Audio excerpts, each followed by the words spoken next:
प्रत्येक महिन्याची पहिली तारीख आपल्यासोबत अनेक बदल घेऊन येते, परंतु याबद्दल माहिती नसल्यामुळे अनेकांना अडचणींचा सामना करावा लागतो. कधीकधी अज्ञानामुळे त्यांना मोठा दंडही भरावा लागतो.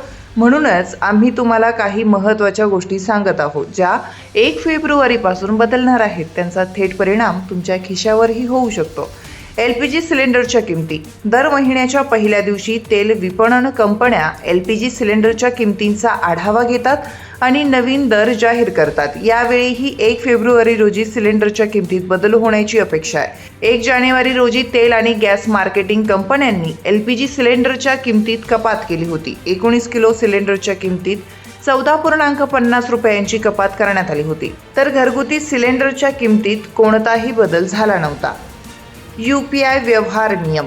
1 फेब्रुवारीपासून UPI व्यवहाराचे नियम बदलतील. नवीन नियमानुसार कोणतेही UPI पेमेंट ॲप व्यवहार ID तयार करण्यासाठी $, $, सारखे विशेष वर्ण वापरू शकणार नाही. जर तुम्ही देखील असे वर्ण वापरले असतील तर 1 फेब्रुवारीपासून केंद्रीय व्यवस्था ते स्वीकारणार नाही, म्हणून ते आत्ताच बदलून टाका.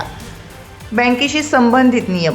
कोटक महिंद्राच्या ग्राहकांना या बदलांबद्दल माहिती असणं खूप महत्त्वाचं आहे, कारण त्यांनी ATM व्यवहार आणि क्रेडिट कार्डच्या नियमांमध्ये काही बदल केले आहेत, जे 1 फेब्रुवारीपासून लागू करण्यात येणार आहे. मारुती कारच्या किमती वाढणार. मारुती कंपनीने 1 फेब्रुवारीपासून त्यांच्या काही मॉडेल्सच्या किमती वाढवल्या आहेत. Grand Vitara, Ciaz, Baleno, Ertiga, Brezza, Dzire, Swift, WagonR, Alto यांच्या नवीन किमती 1 फेब्रुवारीपासून लागू होणार आहेत.